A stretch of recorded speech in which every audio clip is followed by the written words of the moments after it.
할렐루야. 예, 우리 교회 성가대가 이래 큽니다. 몰랐죠? 새참빛교회 성가대가 이렇게 큰 대형 성가대로 성장하게 될 날이 있을 줄로 믿습니다.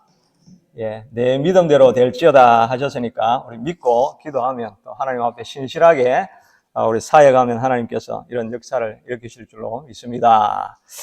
제가 광고를 좀 지나쳐버렸네요. 이번 주간 고난 주간입니다. 경건한 마음으로 예수님의 고난을 기억하고 지내는 시간 됐으면 좋겠습니다.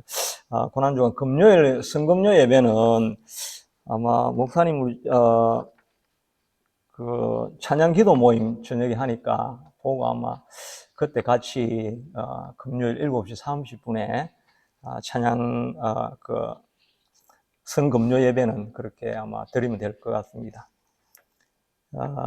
그리고 부활절이 다음 주가 부활절이니까 부활절에 혹시 초청할 수 있으신 분들이 있으시면 좀 초청을 해주시고 저도 좀 사람들을 좀 기회니까 이렇게 좀 초청을 하려고 합니다. 초청을 하고 그리고 부활절은 식사를 우리가 여기서 하게 됩니다. 뒤에 우리 친교실에서 이렇게 하게 되니까 좀 인원을 우리가 좀 알면은 음식 준비하는데 좀 도움이 되지 않겠나 생각을 하고 있습니다. 나중에 말씀 이후에는 우리 같이 기도하고 또 유인영 목사님이 축도해 주시고 오늘 또 특별히 귀한 우리 두 분 이렇게 찾아오셨는데 김혜경 집사님 또 김이정 성도님 같이 오셨습니다. 우리 박수로. 예. 저희하고는 하나님께서 정말 신비한 섭리 가운데 이렇게 만나게 하셔가지고 전혀 모르던 분이었는데 어떤 계기를 통해 가지고 이렇게 만나게 하시고 계속 이렇게 영적인 교제를 이렇게 하게 만들고 그래서 또 서로 기도 제목을 계속 가지고 기도할 수 있는 그런 기회로 하나님께서 만들어 주셨습니다. 또 여러 가지 어려움들 가운데서도 하나님께서 다 승리하게 하실 줄로 믿습니다. 또 예배 마치고 나서는 우리 같이 또 가정을 위해서 기도하는 시간도 같이 가지려고 합니다.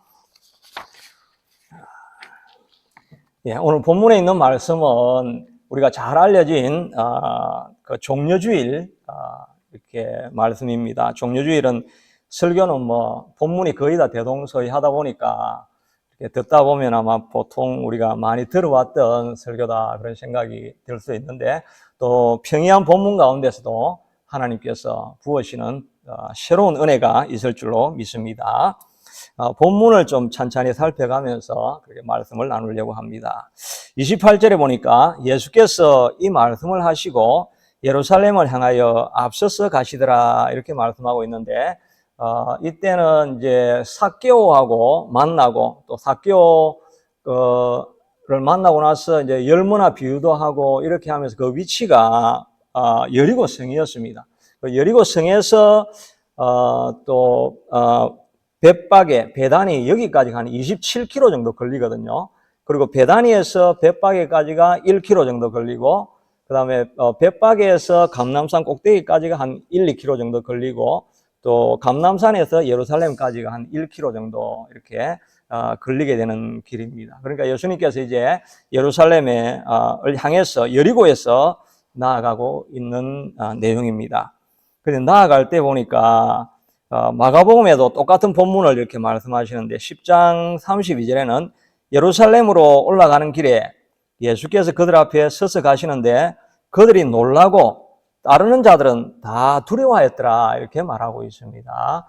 예수님이 예루살렘으로 올라간다고 하니까 옛날에는 제자들이 막 앞으로 이제 예루살렘 가면 우리가 영의정 자의정 하자 이렇게 하면서 아주 희망과 꿈에 부풀어 있다가 예수님이 내가 올라가면 핍박을 받을 것이고 십자가를 지고 죽게 될 것이다 이런 예언을 몇 번 하고 나니까 제자들이 이제 깜짝 놀란 겁니다. 그럼에도 불구하고 예수님께서 십자가를 지러 예루살렘으로 올라간다고. 십자가는 우리는 지금 오면 장식품이지만 그 당시에는 얼마나 끔찍한 그 사형 제도겠습니까? 그 당시에는 인권도 없으니까 사람을 막 나무에 매달아 가지고 죽을 때까지 기다리게 하면 그 고통이 얼마나 말할 수 없는 그런 끔찍한 사건이죠. 예수님이 십자가를 지시러 가신다고 하니까 깜짝 놀라는데도 불구하고 예수님은 가야 할 길을 그대로 이렇게 걸어가시게 됩니다. 예수님이 그렇게 인간적인 면으로 볼 때 어떻게 그렇게 걸어갈 수 있었느냐 하면은 예수님은 자기의 사명이 무엇인가 하는 것을 알았기 때문입니다. 마가복음 10장에도 보면 인자가 온 것은 섬김을 받으려 함이 아니요 섬기려 하고 또 자기 목숨을 많은 사람의 대속물로 주려 함이라고 말하고 있습니다. 예수님은 내가 온 것은 내가 왜 이 땅에 존재하는지 그 이유를 분명히 알고 있는 거죠. 사명을 알고 있는 사람은 하나님이 나를 이 일을 위해서 보냈다라고 하는 이 사명을 알고 있는 사람은 꺾이지 않는 마음이 있습니다. 그렇지 않습니까? 우리 선교사님도 목사님들도 선교사 사역도 하시고 다 그렇게 하시는 것들은 우리 힘으로 하는 것이 아니라 하나님이 나를 보내셨다라고 하는 이런 사명의식이 있으니까 하나님이 불렀다고 하는 확신이 있으니까 어떤 일이 있어도 꺾이지 않는 마음이 있게 되는 것입니다. 근데 기도도 안 하고 무슨 일을 시작했다 하면 그냥 하다 보면 세상 일이 쉽게 되는 게 어디 있습니까? 다 하다 보면 어디나 고비가 있습니다. 기도 없이 시작하고 사명이 없이 말씀 없이 시작하다 보면 어려움이 있으면 그냥 주저앉는 거죠. 근데 넘어지려고 하다가도 이거 하나님께서 가라고 하셨지. 이 마음만 있으면 꺾이지 않고 나아갈 수 있게 되는 것입니다. 저도 마찬가지겠죠. 사역을 하는데 어려움이 엄청 있을 겁니다. 6개월, 7개월 가도 사람들이 안 모이고 이렇게 하면 상심이 되기도 하고 내가 왜 여기 있나 이렇게 할 수 있는데 그때 하나님이 내가 너를 여기 보낸 거 아니냐 이 약속의 말 한마디만 있으면 우리는 꺾이지 않습니다. 어떤 세상 풍파가 있어도 꺾이지 않고 우리가 계속해서 달려갈 수 있는 것입니다. 그리고 인생 성공의 관건은 얼마나 그 사람이 용기가 있고 담력이 있고 끈기가 있고 인간적인 기질이 있느냐 이게 문제가 아니고 그 일을 하는데 하나님이 하라고 했더냐 하나님이 하라고 하는 약속을 받았느냐는 것입니다. 약속을 받지 않고 일하는 것은 아무리 능력이 있고 권능이 있고 재능이 있고 재물이 있고 다 있어도 다 될 것 같은데 마지막에 안 됩니다. 되는 일은 하나님이 하라고 하신 일은 되는 것입니다. 무슨 일을 시작하기 전에 우리가 해야 될 일은 하나님이 이 일을 위해서 나를 보내셨습니까? 그 약속을 우리가 하나님 앞에 물어봐야 되는 것입니다.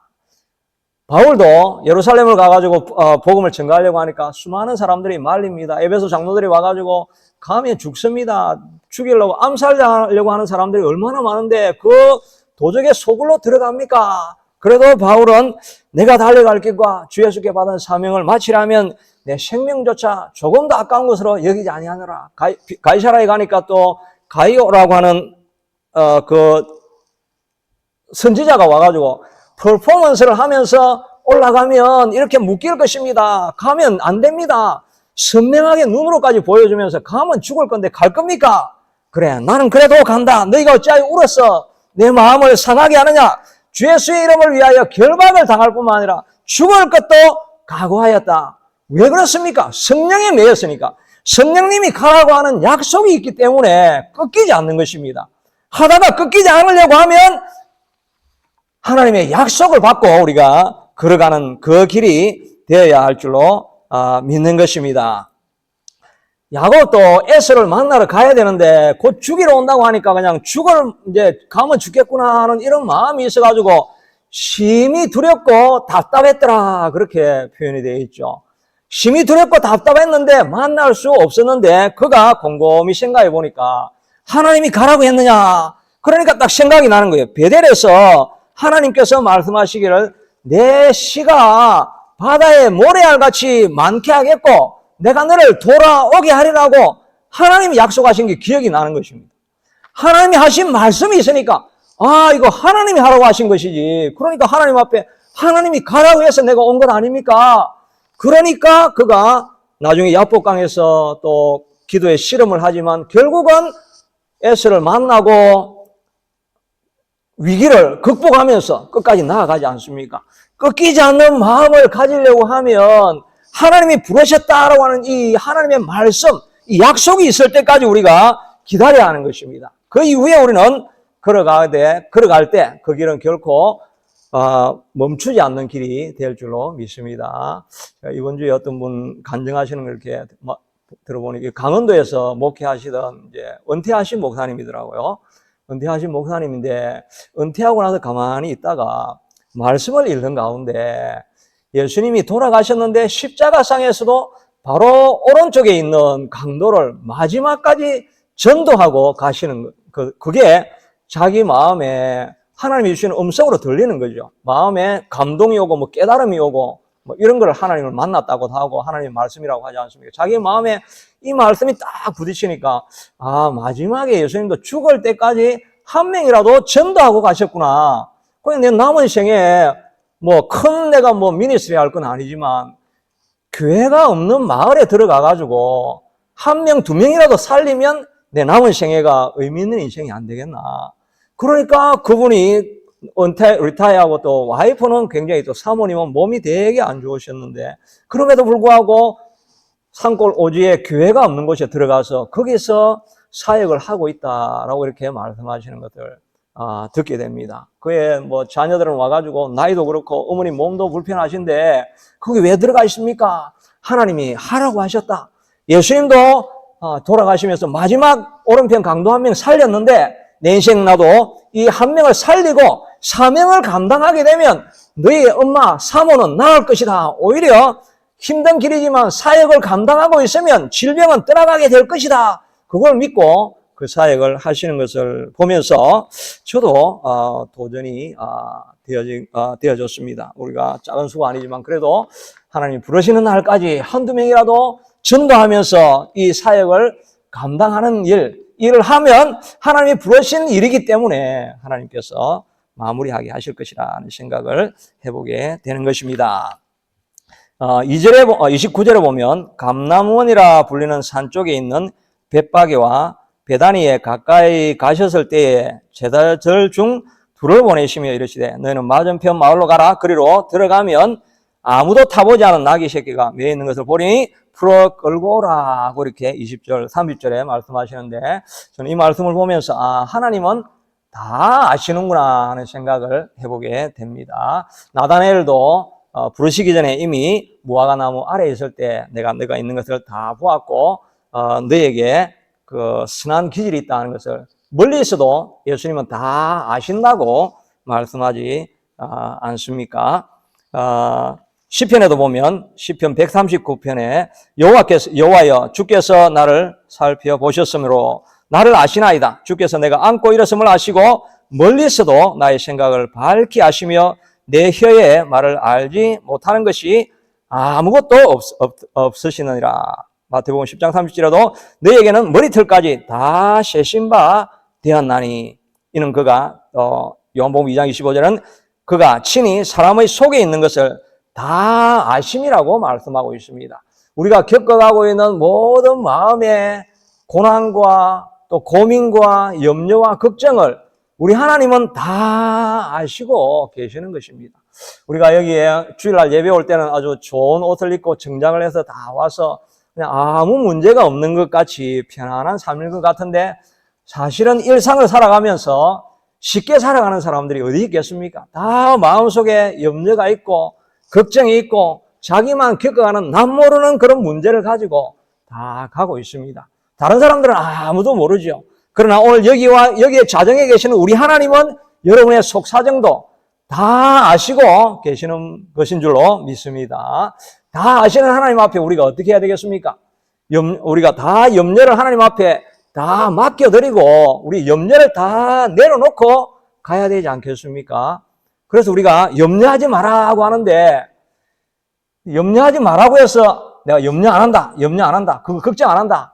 그렇게 말하는 분들이 있죠. 문제가 막 앞에 있는데 나 그거 걱정 안 한다. 근데 말만 걱정 안 한다 그런데 진짜 마음에 걱정이 다 떨어져 나갑니까? 말한다고 걱정이 다 떨어져 나갑니까? 나가지 않습니다. 오히려 염려 안 해야지 하면서 하면 그 문제를 더 깊이 생각하는 것입니다. 염려를 떨쳐버릴 수 있는 것은 빌립보서 4장 6절에 있는 것처럼 아무것도 염려하지 말고 오직 모든 일에 기도와 간구로 너희 구할 것을 감사함으로 하나님께 아뢰라. 그리하면 모든 지각이 떠나신 하나님의 평강이 그리스도 예수 안에서 우리의 마음에 생각을 지킬 때 그때 평안이 찾아오는 것입니다. 염려를 가지고 왔으면 하나님 나 이거 염려하고 있습니다. 이게 내 마음에 걱정이 됩니다 하고 하나님 앞에 토해내고 기도하다가 안 되면 간구하고 그 쏟아 놓을 때 부어지는 사람이 생각할 수 없는 우리의 생각을 모든 지각에 뛰어난 transcend all our understanding. 어떻게 사람 그런 일이 일어날 수 있지라고 하는 그런 생각을 초월하는 하늘에서부터 임하는 그런 평안이 임해가지고 저 사람은 지금 난리가 집에 났는데 모든 게 뭐 다 망했는데 어떻게 저런 마음의 평안을 가질 수 있을까? 그런 평안은 기도와 간구로 하나님 앞에 우리의 사정을 내려놓을 때 우리 마음에 하나님이 주시는 평강이 임하게 될 줄로 믿는 것입니다. 여러분 염려와 근심이 있다고 한다면 그냥 염려 그만해야지라고 하는 것이 아니라 하나님 앞에 내려놓고 기도해도 마음에 평안이 없으면 그 다음에는 간구를 해야죠. 하다가 그냥 기도해도 별 소용이 없네 하고 멈추는 것이 아니라 간구를 통해서 하늘의 지각에 뛰어나신 하나님의 평강이 우리 가운데 임할 때까지 하루가 안 되면 이틀, 3일, 4일 꾸준하게라도 하나님 앞에 내려놓다 보면 어느 순간에 세상이 이해할 수 없는 평강이 우리 마음속에 찾아오게 되어지고 그런 확신이 있으면 어떤 문제든지 우리가 뛰어넘어가게 되는 것입니다. 한나도 하나님 앞에 고백하지 않을 때 마음에 원통하고 절통하고 마음이 고통 가운데 있었다고 하지 않았습니까? 그러나 그가 마음에 결단하고 기도해도 안 되니까 간구를 해보자 하고 전 앞으로 나아가가지고 하나님 아들 좀 주세요. 나도 애 낳는 애가 되게 해주세요. 여자가 되게 해주세요. 라고 하나님 앞에 간절히 간구를 하니까 그럴 때 어떻게 했습니까? 엘리가 그 영역도 없는 엘리가 축복을 했지만 그 축복을 받고 돌아갈 때 마음에 수심이 없었더라. 왜 수심이 없어집니까? 세상을 초월하는 이해할 수 없는 하나님의 평강이 임하니까 아직 애도 안 낳았는데 그냥 마음에 가득한 평강이 있어서 번인나가 이제 뭐라고 꼬집고 때리고 또 뭐라고 하든지 간에 그의 마음에 흔들리지 않는 평강을 가지고 살아가게 되더라 하는 것입니다. 염려가 있으면 하나님 앞에 구하고 간구하고 하나님의 평안을 누리는 그런 복이 있게 되기를 축복합니다. 30절에 다시 보니까 이르시되 너희는 맞은편 마을로 가라. 그리로 들어가면 아직 아무도 타보지 않은 나귀 새끼가 매어 있는 것을 풀어 끌고 오라고 말하고 있습니다. 이게 예수님이 하필이면 이 나귀를 타는데도 나귀도 나귀 새끼가 되고 그리고 아무도 타보지 않은 그런 나귀 새끼를 데려오라고 이렇게 말씀을 하시고 계시죠. 왜 아무도 안 타본 사람이 나귀 새끼를 타면 어떻게 되겠습니까? 죄송한데 제가 오늘도 설교 준비하면서 이 경상도 말이 자꾸 나와가지고 이게 제가 새끼라고 발음을 하면 경상도 말이 이렇게 좀 나오는 게 제가 고치려고 생각을 하면서도 지금 똑같이 그렇게 좀 말이 나오긴 해요. 여하튼 말을 타려고 하면 나귀를 타려고 하면 나귀 새끼가 좀 훈련이 되어 있는 걸 타야 안 되겠습니까? 근데 한 번도 사람을 안 태운 나귀 위에 사람이 올라타는데 군중이 갑자기 와 하고 일어나면 이 나귀 새끼가 깜짝 놀라가지고 뛰어버리면 어떻게 되겠습니까? 예수님께서 그 군중이 다 모여 있는 데서 자빠지고 그렇게 하면 진짜 많은 창피와 수모를 당하는 것 아닙니까? 그럼에도 불구하고 나귀 새끼일 뿐만 아니라 아무도 타보지 않은 길들이지 않은 나귀 새끼를 타라고 예언 가운데도 있기도 하지요. 이 타보지 않은 나귀 새끼 왜 있습니까? 사람들의 생각이나 길들인 것이나 세상적인 것들이 전혀 들어가지 있지 않은 순수하고 깨끗한 것이라는 것입니다. 하나님 앞에 드리는 제물은 비둘기를 드리든지 소를 드리든지 염소를 드리든지 상관없이 부정한 것이면 안 되죠. 정결한 것이어야만 합니다. 나귀 새끼도 정결하게 깨끗하게 세상에 물들지 않은 것을 알았기 때문에 그 나귀 새끼를 데려다 타라고 말씀하시고 있죠. 제가 출애굽기를 이렇게 보다 보니까 20장 25절에 보니까 제단을 쌓으라고 하는 그런 말씀을 시내산에서 하시면서 내가 내게 돌로 제단을 샀거든 다듬은 돌로 쌓지 말라. 내가 정으로 그것을 쪼면 부정함이니라. 쌓을 때 좀 제단을 멋있게 하고 좀 잘 맞추려고 하면 돌도 좀 정으로 따듬고 이래가지고 좀 보기 반듯하게 이렇게 나오면 좋을 텐데 하나님께서 절대 정을 대지 말라고 합니다. 그냥 들판에 가서 있는 그대로 순수한 그대로를 가지고 와서 제단에 드리라고 말씀하시죠. 왜 그렇게 합니까? 하나님 앞에 드리는 것은 정결한 것, 순수한 것, 깨끗한 것이 되어야 하나님께서 그 돌을 사용해 주실 수가 있다는 것입니다. 사람도 마찬가지입니다. 하나님께서 어떤 사람은 서시고 어떤 사람은 서지 않습니다. 태어날 때 IQ가 좋든지 지능이 탁월하든지 권세가 있든지 금수저를 타고 은수저를 타고 났든지 흑수저를 타고 났든지 그게 문제가 아니라 하나님 안에서는 정결한 사람만 하나님께서 사용하실 수가 있는 것입니다. 우리가 하나님 앞에 쓰임 받고 또 우리 새참빛 교회가 하나님 앞에 쓰임 받으려고 하면 정결해야 됩니다. 세상 것이 들어오면 안 됩니다. 우리의 마음속에 하나님 오직 이 교회를 통해서 하나님만 영광 받으시고 하나님의 소원과 하나님의 뜻만이 드러나는 교회가 되기를 원합니다라고 마음에 정결한 사람들이 나와서 정결한 신부의 옷을 입고 정결한 마음으로 하나님께 영광을 위해서 모여있는 교회라고 한다면 두세 명이 모여도 하나님은 사용하시고 능력을 부어주시고 그 하나님의 권능을 우리 가운데 부여주시게 될 것입니다. 우리가 정결하지 못하기 때문에 많은 재능을 가지고 있음에도 불구하고 하나님께서 그 그릇을 사용할 수가 없는 것입니다. 그러므로 우리가 날마다 우리가 하나님 앞에 나올 때마다 하나님 좀 서주세요. 복을 주세요. 이렇게 말하기 전에 하나님 내가 정말 하나님을 사랑합니까? 내가 하나님 앞에 정말 정결한 존재입니까? 내가 욕심을 다 버리고 나로 말미암아 오직 내 인생으로 말미암아 내 가정으로 말미암아 하나님이 기뻐하는 정결한 그릇으로 내가 나아가기를 소원합니까? 이걸 우리가 먼저 물어봐야 되는 거죠. 우리가 뭐 한다고 되는 건 아니지만 하여튼 기도하다 보면 하나님께서 우리 가운데 그런 정결한 신부의 마음을 우리에게 주십니다. 그래서 우리가 기도하다 보면 먼저 우리가 소원을 들어주기 전에 우리를 회개시킵니다. 너가 나를 진정으로 사랑할 수 있겠느냐? 모든 것에 바쳐서 나만 사랑하고 내 인생으로 말미암아 내가 높아지는 것을 너가 정말 기뻐하느냐? 하나님께서 그걸 먼저 물어보시는 거죠.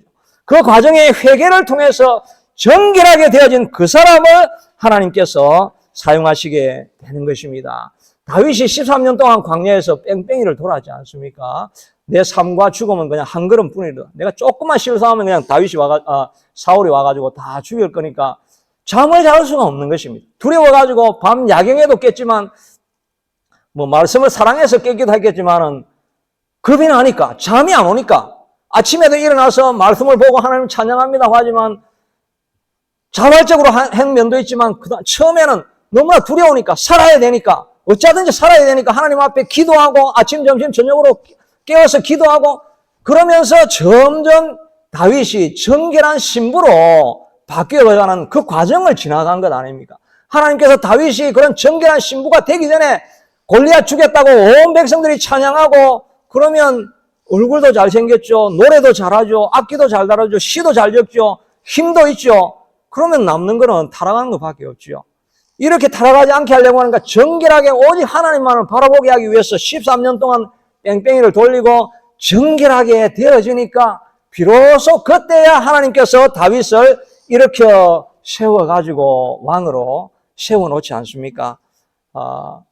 정결하게 되기 전까지는 하나님께서 우리를 사용하실 수가 없는 것입니다. 정결하게 된 전까지는 우리 교회가 하나님 앞에 쓰임받을 수 없을 것입니다.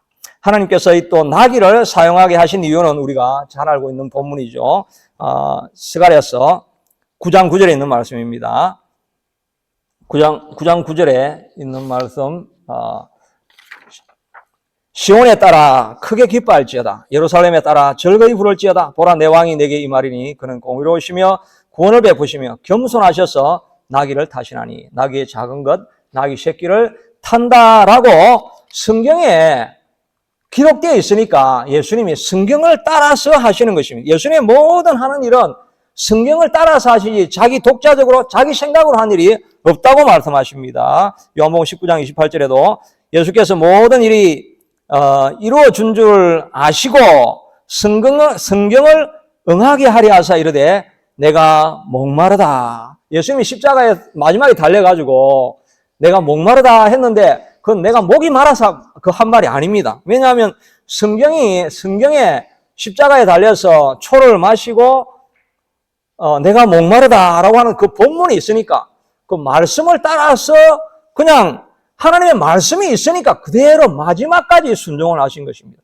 성전을 정결하게 하신 이유도 성전을 사랑하는 열심히 나를 삼키리라고 하는 구약에 예언이 되어 있으니까, 하나님의 말씀이 그렇게 되어 있으니까 말씀을 따라서 한 걸음을 걸으면서도 이게 하나님의 말씀입니까? 이게 하나님의 말씀입니까? 그걸 따져서 어디로 가든지 하나님의 말씀으로 따라가니까 예수님도 자신에게 맡겨진 십자가 사역이라고 하는, 물론 뭐 하나님의 그 신적 그런 영성을 가지고는 당연히 따라가게 수 있다고 생각을 하지만, 우리 인간 인성을 가지고 있는 예수님으로서는 그 일을 하는 게 굉장히 힘들고 어려운 사명이었죠. 근데 무사히 그 일을 다 마칠 수 있었던 것은 모든 일을 기록되어진 대로 하니까 되는 것입니다.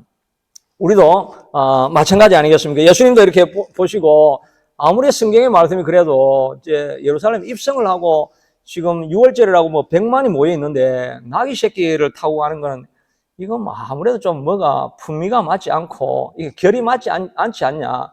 뭐 제자들한테 너가 보기에도 좀 결이 맞지 않지. 이거 아무리 성경에 기록해 놔도 이건 아닌 것 같아.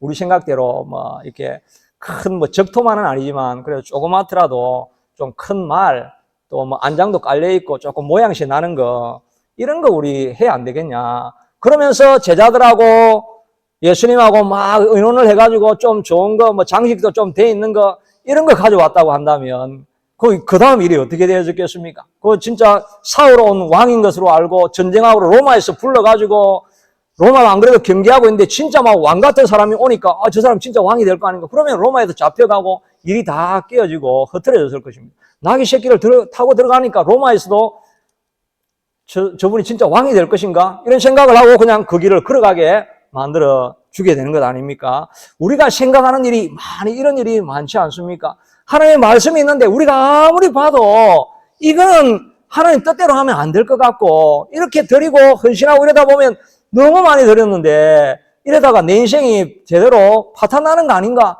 그런 두려움이 찾아오면 사람 찾아가가지고 사람들 생각대로 하고 사람들 의견 모아가지고 제일 분위기에 맞게, 주변 환경에 맞게 이렇게 해가지고 나가면 역사가 안 일어나는 것입니다. 저도 여러분의 눈치를 저도 안 봐야 됩니다. 여러분들이 뭐 나이도 드셨고 이제 뭐 시니어 중에 최상급 시니어인데 좀 봐주고 해야지, 이게 인간적인 마음이죠. 그래, 이 인간적인 마음으로 하면 역사가 안 일어납니다. 지금 뭐 나이가 드셨지만 마음은 하나님이 함께 하시면 이팔 청춘이다. 이팔 청춘과 같이 그냥 역사하게 하나님이 성령에 도우시는 힘으로 그 일할 수 있으니까 믿음을 가지고 저분들도 같이 사역하게 만들어라. 이렇게 하면 여러분들이 이 목사 조금 힘을 빼고 하는 게 어떻겠어? 뭐 이렇게 자꾸 충고하실 거 아니겠습니까? 그럼 우리가 어떻게 해야 되겠습니까? 제가 어떻게 해야 되겠습니까? 끊기지 않는 마음을 가지고, 무슨 말씀입니까? 하나님이 함께 하시면 할 수 있습니다. 우리가 넘어가면 너셔도 80대에서 일하기 시작했는데 하시면 됩니다. 하나님 말씀대로 하세요. 이렇게 하면서 밀고 가야 되겠죠? 아멘입니까? 예. 끊기지 않아야 됩니다. 사람 눈치 보고 환경 보고 살펴봐가지고 이건 이래가지고 안 되고, 그건 내 생각이고 하나님의 생각대로 걸어가야 하나님의 일은 일어나게 되는 것입니다. 주변의 눈치나 내 환경이나 내 또 뭐 상황이나 이런 거에 마음을 두지 말고 하나님이 이 일을 통해서 무슨 일을 하시기를 원하시는가, 하나님을 기뻐하시게 하는 일을 선택을 하고 나아가면 안 될 것 같아도 하나님이 함께 하시고 하나님이 하시는 일이니까 하나님께서 반드시 그 일을 이루어 주시게 될 줄로 믿는 것입니다. 33절에 보니까 나귀 새끼를 풀 때에 임자들이 이르되 어찌하여 나귀 새끼를 푸느냐 대답하되 주께서 쓰시겠다 하고 그것을 예수께로 끌고 와서 데려옵니다. 나귀 새끼를 가져올 때 그 주인이 이거 내 건데 이런 말을 하지 않죠. 그냥 하나님 앞에 다 드려버립니다. 드리는 주인 임자의 마음은 어떻겠습니까? 물론 자기가 많이 키우고 양육하고 기르고 뭐 정도 들고 뭐 그렇겠지만, 그러나 예수님이 부르시면 나는 청직이지, 내가 가지고 있는 건 다 내게 아니지, 내가 열심히 노력하고 수고해서 이만큼 일궈놓았어, 이만큼 키워놓았지만 내게 아니지, 하나님의 것이지. 이 청지기 의식이 이 주인에게 있었던 것입니다. 이 청지기 의식을 가진 사람을 통해서 하나님의 역사가 일어나고 대속의 사건이 성공적으로 마쳐지게 되는 것 아니겠습니까? 우리 가운데서도 하나님의 역사가 일어나려고 하면 이 청지기 의식이 있어야 돼요. 내 건강도 내 것이 아니고, 내 물질도 내 것이 아니고, 내 시간도 내 것이 아니고, 내 자녀도 내 것이 아닌 것입니다. 하나님께서 보내주셔가지고 잠깐 우리 손에 맡겨준 존재가 그게 제 자녀입니다. 자녀에 대해서도 청지기 의식을 가져야 됩니다. 진정한 아버지는, 자녀의 진정한 아버지는 내가 아니고, 진정한 어머니는 내가 아니고, 하나님 아버지가 진정한 그의 아버지니까 하나님께서 그를 친히 돌보시게 되는 것이고, 우리는 그 자녀들이 하나님의 음성을 쫓아갈 수 있게 돕는 존재여야 하는 것입니다. 우리의 것이라고 생각하기 시작하면 하나님의 일은 일어나지 않게 되는 줄로 믿습니다. 무엇이든지 하나님 앞에 다 맡길 수 있게 되기를 바랍니다. 다윗이 하나님 앞에 뺑뺑이를 계속 돌고 났더니 노년의 맨 마지막에 그의 모든 것을 다 바쳐서 하나님 앞에 드리는데, 백성들도 바치고 자기의 사적인 돈하고 공돈하고 다 모아가지고 다 드리니까 밑에 있는 백성들이 너무 감동을 해가지고 막 가져오기 시작하는데, 대신들도 다 가져오고 백성들이 감동이 되니까 있는 것 없는 것 다 가져오니까 산더미 같이 쌓여가지고 더 이상 가져오지 말라고 하는 일이 일어났지요. 어떻게 이런 모든 사람들이 동참하는 일이 일어났습니까? 역대상 29장 14절 보니까 다윗이 다 바치고 나서 나와 내 백성이 무엇이기에 이처럼 즐거운 마음으로 드릴 힘이 있었나이까? 모든 것이 주께로 말미암아 싸우니 우리가 주의 손에서 받은 것으로 주께 드렸을 뿐이니이다. 청지기 의식을 가지고 있어요. 내가 많은 왕으로 사제도 있고 공권력의 재물도 다 있고 모든 것이 다 있지만 내 것이 아니고 다 하나님의 것입니다. 드렸지만은 드릴 수 있는 이 마음도 내가 가진 것이 아니라 하나님이 그 마음을 주셔서 내가 바칠 수 있었어. 내 모든 것이 하나님의 것입니다라고 고백하는 청지기 의식이 일어나니까, 내가 그 마음을 가지니까 백성이 변하고 대신이 변하고 정치를 할 필요가 없는 것입니다. 사람의 마음을 하나님이 움직여주니까 어렵게 정치할 필요가 없는 거죠. 목회도 그렇게 보면 뭐 어려운 일이 아니죠. 내가 하나님 앞에 다 드리고 결단하면 성도들이 알아서 그걸 보면서 다 그냥 자발적으로 하게 되는 게 그게 교회가 되는 것이지요. 자녀들도 마찬가지입니다. 우리가 하나님 앞에 드려지는 그 모습을 보면서 자녀들이 하나님 앞에 자발적으로 헌신하고 드리는 그런 삶을 살아갈 수 있게 되는 것이 아니겠습니까? 그러므로 우리가 어떤 하나님 앞에 선을 행하든지 무엇을 하든지 간에 하나님이 주신 건 아니면 내가 가진 것이 없다는 마음을 가지고 주님 앞에 다 드리고 나아가서 하나님의 것으로 하나님의 사역을 감당해낼 수 있는 저와 여러분이 되시고, 염려근심 걱정이 있다고 한다면 하나님 앞에 다 기도하고 안 되면 간구하고 하나님이 주시는 큰 평안을 누리고, 그 평안으로 말미암아 하나님 나라가 세워져 가고 우리의 드리는 헌신으로 말미암아 교회가 세워져 가고 우리의 삶이 세워져 가고 우리의 가정이 세워져 가고 우리가 자녀들이 세워져 가는 그런 역사가 일어날 수 있게 되기를 축복합니다. 이 시간 우리 같이 한번 잠깐 기도할 거예요. 주신 말씀을 가지고 음악이 있으면 좋겠지만 음악은 없고 그냥 우리가 마음에 드는 생각을 가지고 기도함으로 주신 말씀을 우리 마음판에 다시 한번 새기기를 원합니다. 고마우신 하나님 감사합니다. 하나님의 뜻 가운데 예수님도 오직 말씀을 따라서 살아가기로 결정하고, 하나님이 주신 말씀이면 하나도 헛들어지지 아니하고 세상 눈치 살피지 아니하고 하나님이 주신 약속만 붙잡고 그냥 나아갔더니 하나님 그 일을 이루게 되어진 것을 보게 됩니다. 우리도 주님을 끝까지 믿음으로 쫓아가는 우리가 될 수 있게, 하나님 말씀을 따라서 살아가는 우리가 될 수 있도록 도와주시옵소서. 우리가 주님 안에서 정결하게 되어야 되겠습니다. 주여, 우리가 주님 안에서 정결하게 되어야겠습니다. 우리의 삶으로 말미암아 오직 하나님만 영광 받으시기를 원합니다. 오직 하나님만이 우리를 사용하여 주셔서 하나님 나라를 이루는 데 쓰임받는 도구가 되기를 원합니다. 하나님은 정결한 심령이 우리 속에서 일어나게 하여 주시옵소서. 하나님, 새참빛교회가 일어서려고 하면 우리 속에 정결한 마음이 일어나도록 회개의 영이 일어나야 될 것입니다. 하나님, 회개하고 정결한 마음, 깨끗한 마음을 가지고 모든 것이 하나님의 것인 줄로 알고 부으실 때 헌신되어지고 쓰임받는 그런 도구가 될 수 있게 하여 주시기를 원합니다. 사람들이 뭐라고 하든지 간에 하나님께서 하시고자 하시면, 하나님께서 원하시면 그 일이 이루어질 줄 믿고 하나님의 뜻을 쫓아서 살아가는 우리가 되게 하여 주셔서 우리로 말미암아 우리 교회로 말미암아 하나님 역사가 나타나는 것을 보게 하여 주옵소서. 고마우신 하나님 감사합니다.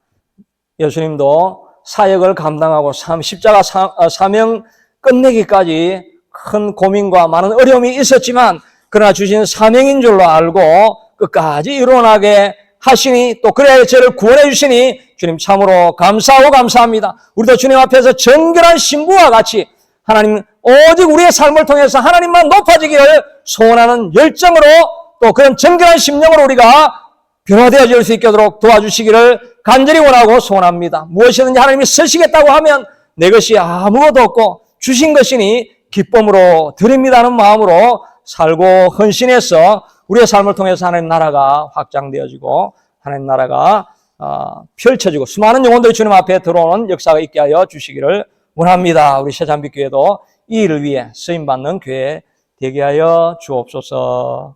예수님 이름으로